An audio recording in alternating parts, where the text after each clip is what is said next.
Istanbul میں پاک افغان مذاکرات کے بعد دونوں ملکوں کے درمیان مستقل سرحدی امن کے امکانات کتنے ہیں؟ دیکھیں، امکانات میرے خیال میں اچھے روشن ہیں، کیونکہ جو پچھلا راؤنڈ تھا جس میں دوحہ میں جو دونوں سائیڈیں جب ملی اور قطر کی حکومت کے تعاون سے جب یہ سیز فائر کو ایکسٹینڈ کرنے پہ، سیز فائر کو جاری رکھنے پہ دونوں سائیڈ نے اتفاق کیا، سیز فائر اس وقت سے امپلیمنٹ بھی ہو گیا ہے، تھوڑی بہت خلاف ورزیاں ہوئی ہیں لیکن سیز فائر اب اس وقت ان پلیس ہے، تو اب دونوں سائیڈیں جو ہیں وہ ایک joint implementation mechanism, joint monitoring mechanism کی طرف جائیں گی، اور یہ ذرا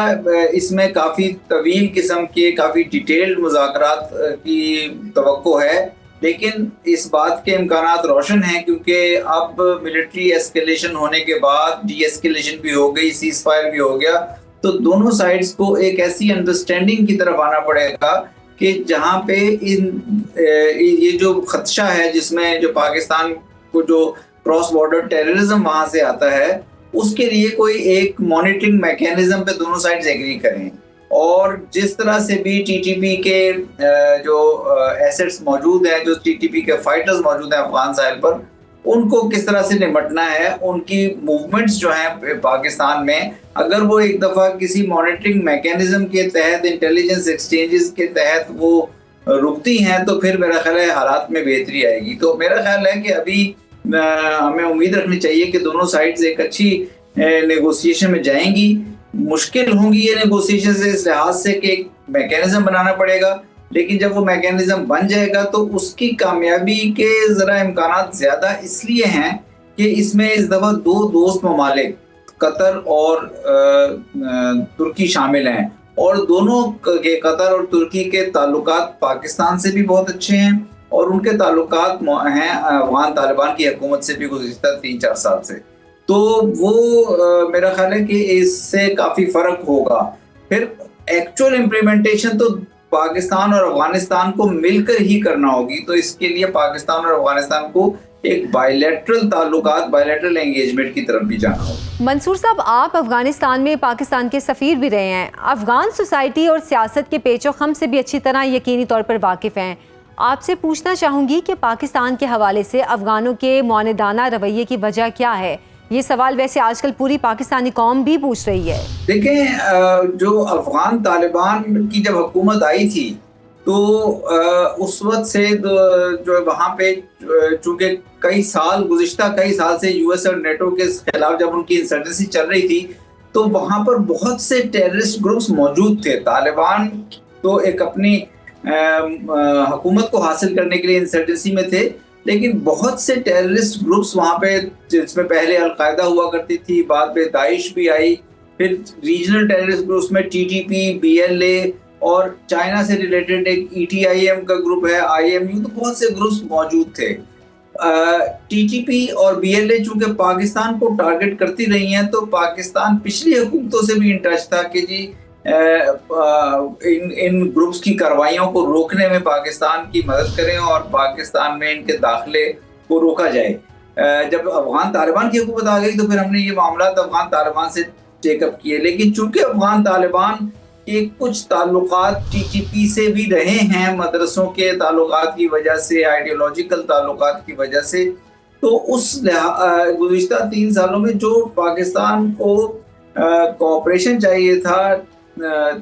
ٹی ٹی اے کی طرف سے، تحریک طالبان افغانستان کی طرف سے یا افغانستان کی حکومت کی طرف سے، وہ اس طرح سے نہیں مل سکا۔ اب دیکھیں، یہ امید پیدا ہوئی ہے کہ چونکہ 2 دوست ممالک بھی شامل ہوئے ہیں اور چونکہ تعلقات کافی متاثر ہوئے ہیں گزشتہ 1 ماہ کے دوران، تو ہماری امید ہے، توقع ہے، دونوں ملکوں کے عوام کی توقع ہے اور امید ہے کہ اب تعلقات نارملائزیشن کی طرف لے جائے جائیں۔ اچھا منصور صاحب، افغانستان کے انڈیا سے بہتر تعلقات کی کیا وجہ ہے؟ کیا یہ پاکستان کی کوئی کمزوری ہے جس کی وجہ سے افغانستان ہمیشہ انڈیا کی پراکسی بن جاتا ہے؟ یہ 1947 میں پختونستان کے شوشے سے لے کر متقی کی دلی یاترا تک ہم یہی کچھ دیکھ رہے ہیں۔ جی دیکھیں، افغانستان، پاکستان اور انڈیا یہ ایک ٹرائنگولر سے تعلقات رہے ہیں 1947-48 سے، اور 47-48 میں بھی جو ہندوستان میں جو کانگریس کی جماعت تھی یا ہندوستان کے جو پولیٹیشنز تھے ان کے افغانستان کے ساتھ افغانستان کے کچھ طبقات کے ساتھ بڑے گہرے تعلقات تھے، خاص طور پہ نیشنلسٹ قسم کے طبقات جو تھے. تو اس وجہ سے کبھی پشتونستان کے معاملے پہ، کبھی ڈیورنٹائن کے معاملے پہ جو ہے افغانستان اور انڈیا کا کچھ گٹھ جوڑ رہا. اور ابھی 2001 سے لے کر 2021 تک جب یو ایس اور نیٹو کی فوجیں موجود رہیں تو اس وقت انڈیا کی انوالومنٹ افغانستان میں بہت اضافہ ہوا اس میں، اور انڈیا نے افغانستان کے اندر جو پاکستان کے خلاف قوتیں کام کر رہی ہیں، جو ایسے ایسٹس ہیں جو پاکستان کے خلاف کام کر رہے ہیں، جس میں ٹی ٹی پی ہے، جس میں بی ایل اے ہے، اور اس کے اندر اور گروپس ہیں، ان کے اندر کافی انویسٹمنٹ کی. اب 2021 میں طالبان کی حکومت آنے کے بعد سے چونکہ انڈیا نے یہاں سے اپنے مشنز خالی کر دیے تھے تو انڈیا کا اتنا عمل دخل نہیں تھا. لیکن جب بھی پاکستان اور افغانستان کے تعلقات میں کہیں بریک آئے گی، گیپ آئے گا، تو اس گیپ کا فائدہ، اس ویکیوم کا فائدہ ہمیشہ انڈیا کو ہوتا ہے، اور انڈیا پھر افغان طالبان کے ساتھ اپنے تعلقات، افغانستان کے اندر کے ساتھ اپنے تعلقات کو اس نہج پہ بلڈ کرنے کی کوشش کرتا ہے کہ وہ پاکستان کو بھی نقصان پہنچا سکے اور انڈیا اور افغانستان قریب ہو سکے. تو اس موقع پہ بھی انڈیا نے اسی قسم کا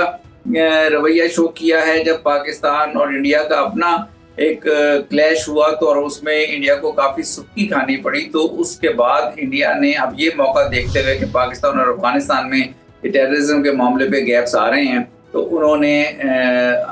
افغانستان کو سپورٹ دینے کی بات کی ہے اور افغانستان کے ساتھ دوبارہ اس قسم کی ریلیشن شپ میں جانے کی بات کی ہے جو یو ایس اور نیٹو کے دوران تھی. میرا خیال ہے اگر پاکستان اور افغانستان اپنی بائیلیٹرل ریلیشن شپ پہ کامیابی سے کام کر لیں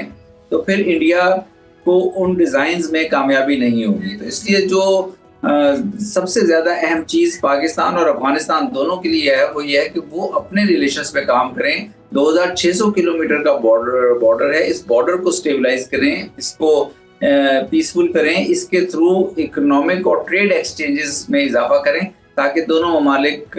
کے اپنے تعلقات ٹھیک ہوں. تب انڈیا کے لیے میرا خیال ہے کسی قسم کی نیگیٹو انٹرونشن کرنا بہت مشکل رہے گا. اچھا سر، پاکستان نے کئی دہائیاں نرم ریاست کے طور پر افغانستان سے معاملات حل کرنے کی کوشش کی لیکن نتیجہ نہیں نکلا. آپ کیا سمجھتے ہیں، یہ ہماری پالیسی کا فالٹ تھا یا پھر یہ افغان ڈی این اے کا کمال ہے؟ نہیں، دیکھیں، اب پاکستان اور افغانستان کے جو تعلقات ہیں وہ گزشتہ 5 دہائیوں سے جنگوں کی وجہ سے رہے ہیں. یعنی ایک افغان جہاد چل رہا تھا سوویت یونین کے خلاف، تو پاکستان افغان جہاد کو سپورٹ کر رہا تھا کیونکہ وہاں سوویت فوجیں موجود تھیں اور افغان عوام جو ہے سوویت آکوپیشن کے خلاف لڑ رہے تھے. جب افغان جہاد ختم ہو گیا تو پھر افغان مجاہدین آپس میں ایک دوسرے سے نبرد آزما تھے اور پھر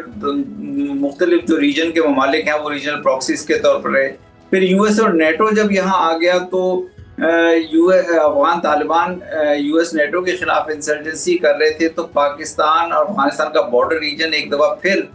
ملیٹنسی اور ٹیررزم اور انسرجنسی کی آماج کا بن گیا. تو میرا خیال ہے کہ یہ جو اب چونکہ وہاں پہ کوئی فورن فورسز نہیں ہے 2021 سے لے کر اب تک، تو ایک ایسا موقع موجود ہے جو پاکستان بھی افغان طالبان کی حکومت سے بار بار